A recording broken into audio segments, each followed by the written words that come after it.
Je suis Gabriel Hérault, j'ai 70 ans et je suis ingénieur à la retraite. Mon fils Mathieu et sa femme Nicole ont récemment trouvé la maison de leurs rêves, un manoir à 600 000 euros.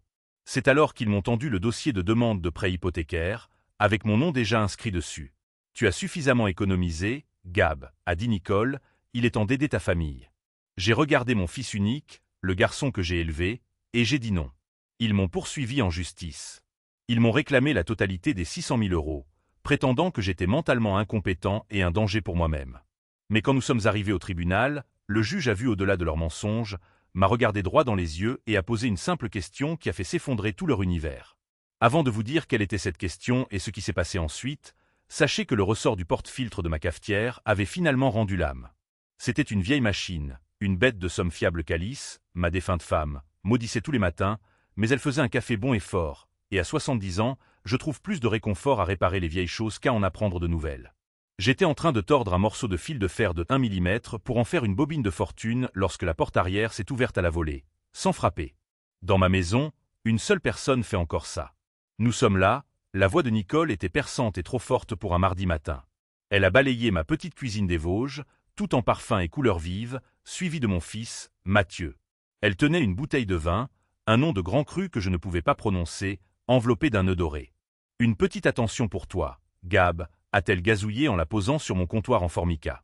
J'ai fixé la bouteille, 80 € facile. Tu sais que je ne bois pas, Nicole. Oh, suis-je bête, elle a ri d'un son haut et cassant qui m'agaçait toujours les dents, j'avais oublié qu'Alice était la buveuse de vin, n'est-ce pas? Eh bien, tu pourras la garder pour les invités. Des invités? Comme si j'en avais. Depuis le décès d'Alice il y a 5 ans, cette maison était silencieuse et Nicole le savait.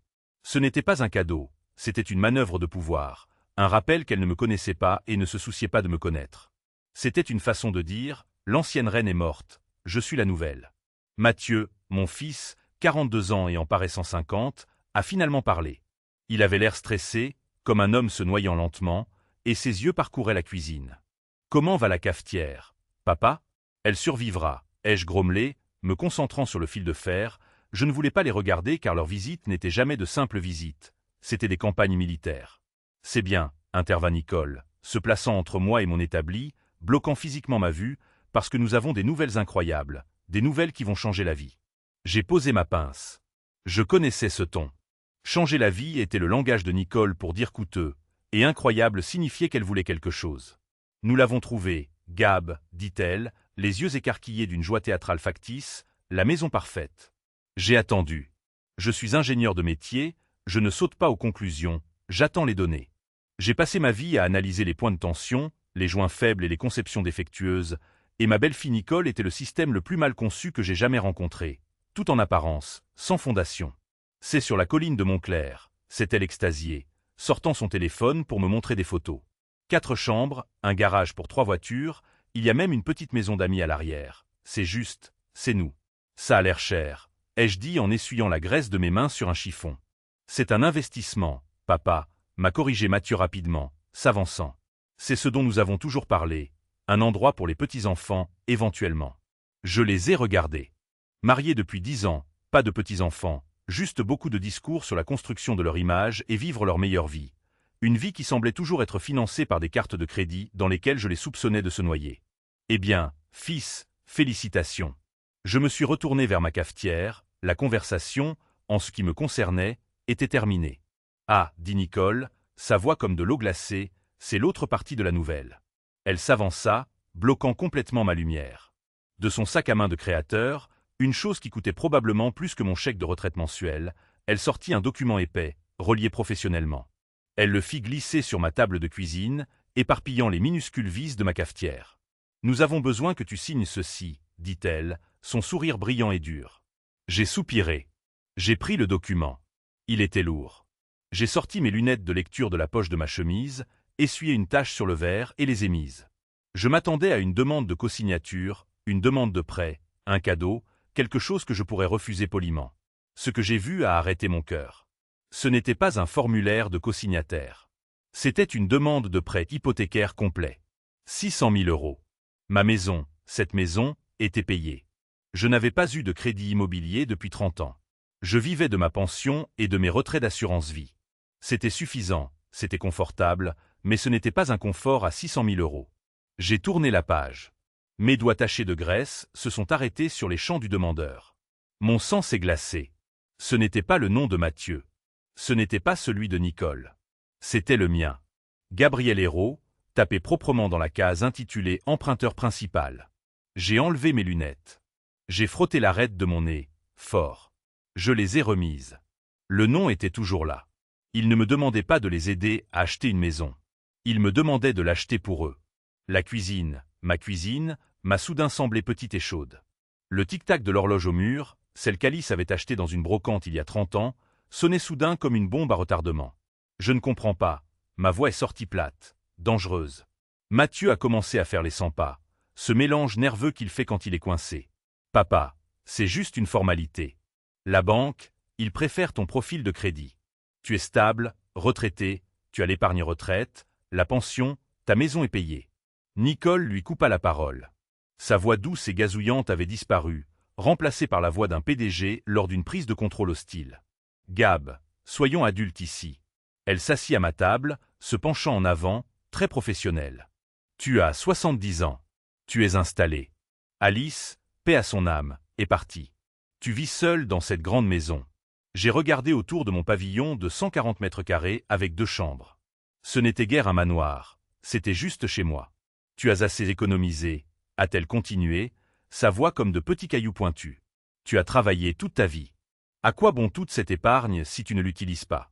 Il est temps d'aider ta famille. Il est temps pour toi d'investir en nous. Investir. Il y avait encore ce mot. Alice et moi avions investi. Nous avions investi 45 ans dans cette communauté. Nous avions investi dans l'éducation du garçon qui évitait maintenant mon regard. Nous avions investi en vivant en dessous de nos moyens, pas au-dessus. J'ai regardé à nouveau les papiers. 600 000 euros, un prêt sur 30 ans. J'aurais 100 ans quand ce serait payé. Il ne demandait pas un investissement. Il demandait mon avenir financier entier. Il demandait ma sécurité, ma tranquillité d'esprit, le nid qu'Alice et moi avions minutieusement construit pour que je ne sois jamais un fardeau pour lui. Et l'ironie était si épaisse que je pouvais à peine respirer. Je n'ai pas regardé Nicole. J'ai regardé mon fils. Mathieu, regarde-moi. Il a arrêté ses 100 pas nerveux. Lentement, ses yeux, les yeux d'Alice, se sont levés du sol en linoléum fissuré. Ils étaient remplis d'une faiblesse désespérée et implorante que je reconnaissais. C'était le même regard qu'il avait quand il avait 10 ans et qu'il avait cassé la fenêtre de Madame Durand. C'était le même regard qu'il avait quand il avait 20 ans et qu'il avait accidenté ma camionnette. C'était le regard d'un garçon qui savait qu'il avait tort, mais qui espérait que quelqu'un d'autre réparerait les dégâts. As-tu lu ceci? J'ai tapé sur le document. Nous, Nicole pense que, je ne demande pas ce que Nicole pense, ai-je dit, ma voix était calme mais elle traversait la pièce comme un rasoir. Je demande ce que tu penses. Tu as 42 ans, Mathieu. Penses-tu qu'il est acceptable d'apporter ceci ici, de demander à ton père de 70 ans de signer sa sécurité pour une maison que tu ne peux pas te permettre? Ce n'est pas comme ça, papa, a-t-il protesté, mais sa voix était faible. Elle veut vraiment cette maison. Tu ne sais pas à quel point c'est important pour elle. Et voilà, la terrible vérité finale. Mon fils était parti. Le garçon que j'avais élevé, l'homme que je pensais connaître, avait été remplacé par cette marionnette. Il faisait passer les désirs de sa femme avant la vie de son père. Il était prêt à me sacrifier, son père de 70 ans, sur l'autel de l'ambition de sa femme. J'ai plié le document proprement en deux. Le son était net, final, comme le marteau d'un juge. Je l'ai fait glisser sur la table. Il s'est arrêté juste devant Nicole. Non. Le mot est resté suspendu dans l'air. Le robinet goûtait toujours. Ploc, ploc. Le visage parfaitement maquillé de Nicole est passé par 3 phases distinctes en moins de 2 secondes. D'abord, la confusion, comme si le mot non était une langue étrangère qu'elle ne comprenait pas. Deuxièmement, l'offense, comme si je l'avais giflée. Troisièmement, une rage froide et dure qui a fait ressembler ses yeux à des éclats de glace. Quoi? A-t-elle chuchoté, sa voix serrée. J'ai articulé chaque syllabe, non. Mathieu avait l'air d'être sur le point de vomir. Papa, s'il te plaît. Tu ne peux pas juste dire non. Nous avons déjà versé un acompte. Nous avons dit à l'agent immobilier que tu étais d'accord. Un acompte. Avec quel argent? Mon argent. L'argent que je soupçonnais qu'il me soutirait subtilement depuis des années. Alors vous feriez mieux d'appeler cet agent immobilier, ai-je dit en leur tournant le dos. J'ai marché jusqu'à l'évier. Vous feriez mieux de l'appeler et de lui dire que vous avez menti. Si Nicole veut cette maison, ai-je dit, ma voix étouffée par le bruit de l'eau courante alors que je rinçais ma tasse à café, alors vous deux pouvez trouver comment l'acheter. Espèce de vieil homme égoïste, a hurlé Nicole. La civilité avait disparu. Je me suis retourné lentement, essuyant mes mains. Sortez de ma maison. Quoi? J'ai dit, sortez. Mathieu, trouvant enfin une colonne vertébrale, a attrapé le bras de sa femme. Nicole, viens. On part. Non. Elle a dégagé son bras brusquement. Elle a pointé un doigt vers moi, sa main tremblant. Tu es juste assis sur tout cet argent qu'Alice a laissé. Tu le laisses pourrir. Nous sommes ta famille. Une famille ne demande pas à son père de signer son arrêt de mort financière, ai-je dit en marchant vers eux. Nicole a arraché les papiers du prêt hypothécaire de la table. Tu regretteras ça, Gab. Je te promets que ce n'est pas fini. Je suis sûr que non, ai-je dit, tenant la porte arrière ouverte pour eux. Ils sont sortis en trombe. La porte moustiquaire a claqué derrière eux, le cadre tremblant en signe de protestation. J'ai entendu le moteur de leur voiture rugir, les pneus patiner sur le gravier de mon allée alors qu'ils démarraient en trombe. Je suis resté là à écouter jusqu'à ce que le son s'estompe. Je suis retourné au comptoir. La bouteille de vin à 80 € était toujours là. Je l'ai prise et j'ai marché jusqu'au porche arrière, je l'ai débouchée et j'ai versé jusqu'à la dernière goutte sur les rosiers mourants d'Alice. Je me suis assis sur la vieille balancelle du porche. Mes mains tremblaient, non de peur, mais d'adrénaline. Nicole avait raison sur une chose. Ce n'était pas fini. Ce n'était que le début. Les 2 jours suivants furent calmes, trop calmes. Le silence dans la maison était lourd, étouffant. J'ai appelé le téléphone de Mathieu mercredi après-midi. C'est allé directement sur la messagerie vocale. « Fils, ai-je dit, ma voix semblant rugueuse, c'est ton père. Nous devons parler. » J'ai raccroché. Il n'a pas rappelé. J'ai appelé à nouveau jeudi, directement sur la messagerie. Cette fois, je n'ai pas laissé de message. Je suis un homme de 70 ans. J'ai mérité beaucoup de choses dans ma vie. Je ne supplierai pas mon propre fils de me parler. Une partie de moi, la partie paternelle, essayait de trouver une excuse. Il est embarrassé, me suis-je dit. Il a honte. Il est à la maison en train de se faire engueuler par cette harpie qu'il a épousée. Je me suis dit qu'ils avaient juste besoin de temps pour se calmer. Ils avaient besoin de réaliser à quel point leur proposition avait été insensée, irrespectueuse. J'essayais de croire que le fils que j'avais élevé, le garçon à qui j'avais appris à faire du vélo et à appâter un hameçon, se souviendrait finalement de qui il était. J'essayais de croire que le sang était plus épais que l'ambition de Nicole. J'avais tort. La preuve est arrivée vendredi. J'ai descendu ma longue allée de gravier, l'air des Vosges vif et humide. Mes articulations me font toujours mal par ce temps. La porte de la boîte aux lettres a grincé en s'ouvrant. Du courrier indésirable, une publicité pour le nettoyage des gouttières, le journal local, et une fine enveloppe qui n'avait rien à faire là. Elle venait de la Banque Populaire. Mon cœur s'est serré. Je n'avais pas de compte à la Banque Populaire depuis 30 ans, pas depuis qu'Alice et moi avions ouvert notre compte joint à la coopérative de crédit local. Je l'ai déchiré juste là, au bout de mon allée. Mes yeux ont parcouru la page. C'était une lettre type, froide, impersonnelle, corporative. Cher Gabriel Hérault, nous avons le regret de vous informer que nous ne pouvons pas approuver votre demande pour le moment. Demande. Je n'avais rien demandé. J'ai lu plus bas. Votre récente demande pour une ligne de crédit de 20 000 € sur la valeur nette de votre maison. Mes mains ont commencé à trembler. 20 000 € a été refusé en raison d'une activité suspecte récente sur votre profil de crédit et d'une vérification de revenus insuffisante. J'ai relu la lettre encore et encore. Une ligne de crédit contre ma maison, la maison que j'avais fini de payer en 1997.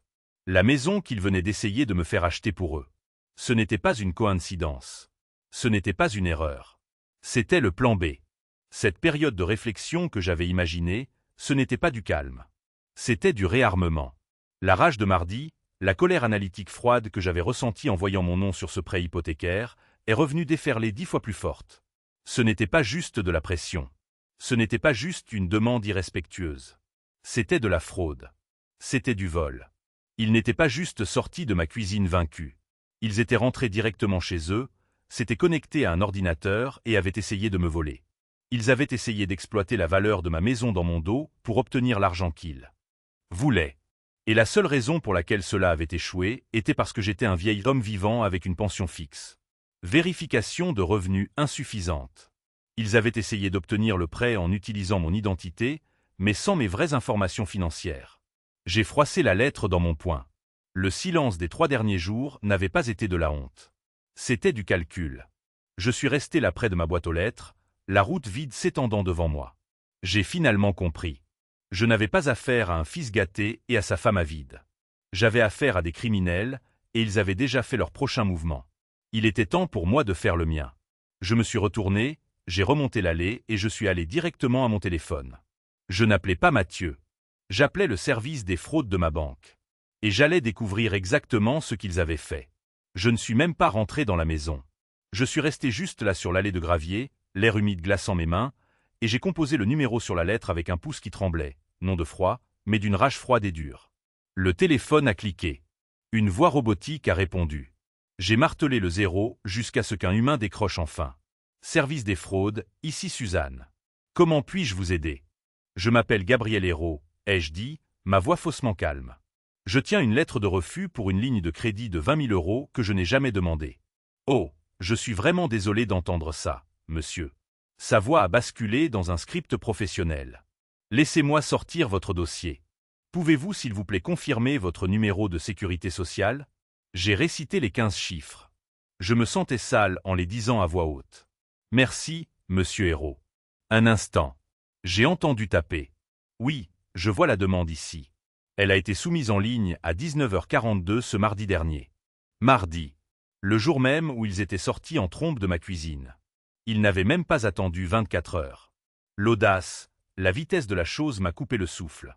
Monsieur Hérault, dit Suzanne.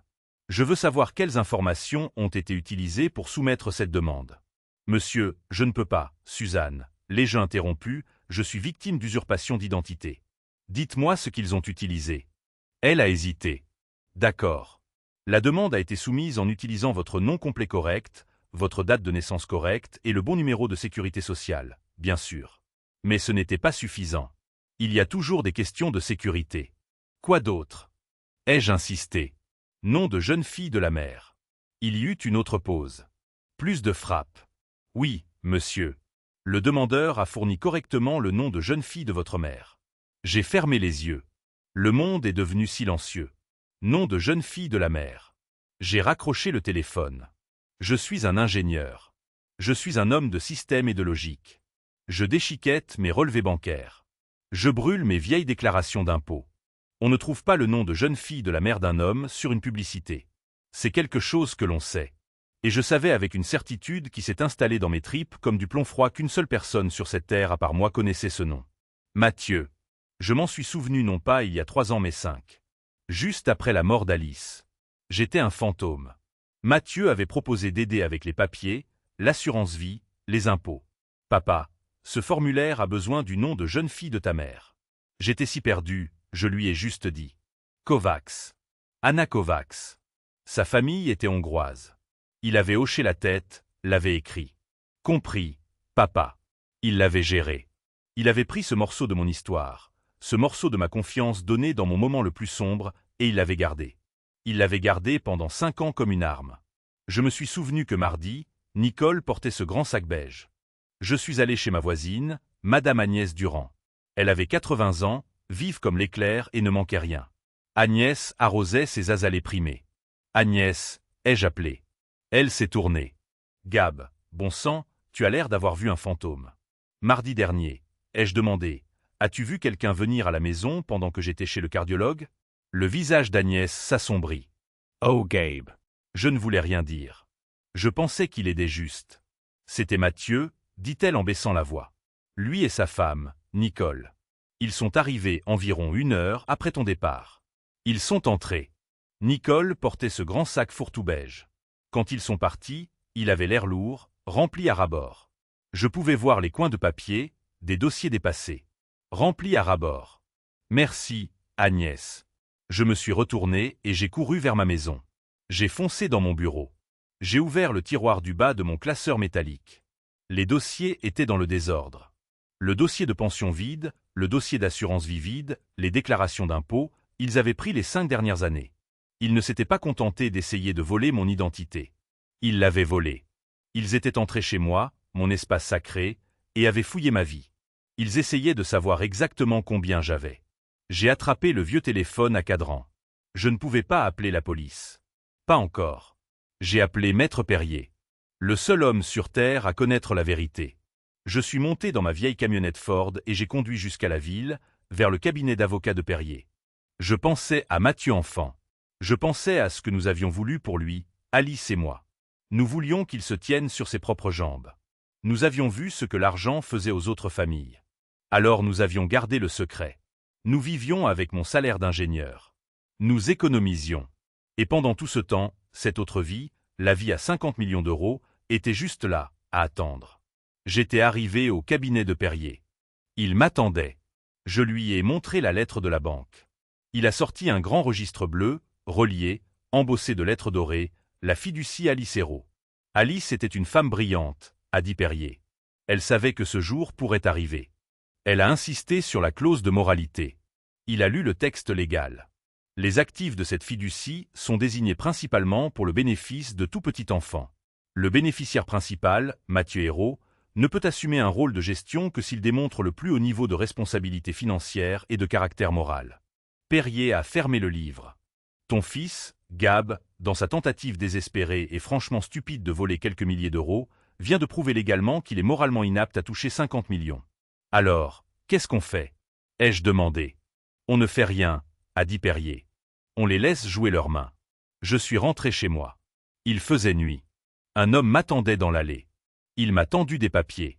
Vous êtes assigné. J'ai regardé les documents sous la lumière du porche. Nicole Hérault et Mathieu Hérault contre Gabriel Hérault. Ils me poursuivaient. Ils cherchaient des dommages et intérêts de 600 000 euros. Mais pire encore, ils demandaient une audience d'urgence pour établir une mise sous tutelle, citant un âge avancé et une déficience cognitive. Déficience cognitive. Ils essayaient de me faire enfermer. Ils essayaient de prendre le contrôle de ma vie. J'ai lu la déclaration sous serment de Nicole. Des mensonges purs. Elle prétendait que j'avais promis de leur acheter la maison. Elle prétendait que j'étais devenu paranoïaque et dangereux. J'ai appelé Perrier immédiatement. Le lendemain matin, dans son bureau, Perrier m'a montré le rapport de son enquêteur privé. Nicole a 83 000 euros de dette de carte de crédit. Et Mathieu? Il a été licencié il y a 6 mois pour détournement de fonds. Il a volé 5 000 euros à son entreprise. Ils sont en faillite, Gab. La maison n'est pas un rêve, c'est une bouée de sauvetage. Ils essaient de t'utiliser pour se sauver. J'ai senti une colère froide m'envahir. Ils pensent que je suis un vieil homme confus. Ils n'ont aucune idée de ce qui les attend. En rentrant chez moi, Mathieu m'a appelé. Il voulait passer un marché. Si je signais l'hypothèque, ils abandonneraient le procès. J'ai dit non. J'ai dit, je te verrai au tribunal, fils. J'ai raccroché. Le lendemain, je suis allé au café local. Tout le monde me regardait. Nicole avait répandu son venin. Elle avait dit à tout le monde que j'étais sénile et cruel. Même la serveuse me traitait comme un étranger. Puis, les services sociaux sont arrivés. Une femme avec un bloc-notes est venue inspecter ma maison suite à un signalement anonyme pour autonégligence. Elle a regardé mon frigo, mon lit défait. J'ai compris leur jeu. Ils utilisaient chaque institution contre moi. J'ai demandé une évaluation psychiatrique complète. Je voulais que ce soit officiel. J'ai passé les tests. Le psychiatre a confirmé. Mes fonctions cognitives étaient dans le 99e percentile. Je pensais que c'était fini. Mais non. Ils ont utilisé le rapport initial de signalement comme preuve de ma folie dans leur procès. Le jour de l'audience est arrivé. Le tribunal de grande instance. Nicole était habillée en noir, jouant la fille éplorée. Mathieu avait l'air d'un croque-mort. Ils ont témoigné. Nicole a pleuré, racontant comment j'avais oublié d'éteindre le gaz, un mensonge éhonté puisque ma cuisinière est électrique. Elle a dit que je m'étais perdu en ville. Elle a dit au juge qu'il voulait juste protéger l'héritage d'Alice. C'était le coup de grâce. Utiliser Alice. Puis, Perrier a appelé Mathieu à la barre. Ce n'était pas pour le défendre. C'était pour le détruire. Perrier a sorti la lettre de refus de la banque. Il a demandé à Mathieu s'il reconnaissait la demande de prêt faite avec mon numéro de sécurité sociale. Mathieu a bégayé. Puis Perrier a sorti la lettre de licenciement pour détournement de fonds. La salle d'audience a explosé. L'avocat de Nicole a hurlé. Mais le juge a ordonné le silence. Mathieu était en miettes. Son avocat a tenté une dernière manœuvre désespérée, arguant que j'étais riche et que j'avais une obligation morale d'aider ma famille. C'est là que Perrier a souri. Il a révélé la vérité. Mon client n'est pas riche au sens où vous l'entendez, a-t-il dit. Il vit de sa petite pension. Mais il y a la fiducie. Perrier a posé le grand livre bleu sur le bureau du juge. 50 millions d'euros. Nicole a failli grimper sur la table. Elle voyait l'argent. Elle a exigé qu'on leur donne l'argent de la fiducie. Le juge a lu la clause. Mathieu Hérault est définitivement disqualifié de tout bénéfice de cette fiducie en raison de son manque de caractère moral prouvé par ses crimes. Le juge a rejeté la demande de tutelle. Elle a rejeté la poursuite de 600 000 euros. Et elle a transmis le dossier au procureur pour fraude, parjure et usurpation d'identité. Mathieu a éclaté en sanglots, des sanglots laids et gutturaux. Il avait tout perdu. Nicole a hurlé. J'ai quitté le tribunal sans un regard en arrière. J'ai vendu la maison dans les Vosges. J'ai acheté un petit appartement à Antibes, face à la mer, comme Alice et moi l'avions toujours voulu. Le fonds de 50 millions finance maintenant des bourses d'ingénierie. Mathieu et Nicole font face à la prison. J'ai perdu mon fils, mais j'ai gardé ma parole envers Alice. Je suis en paix.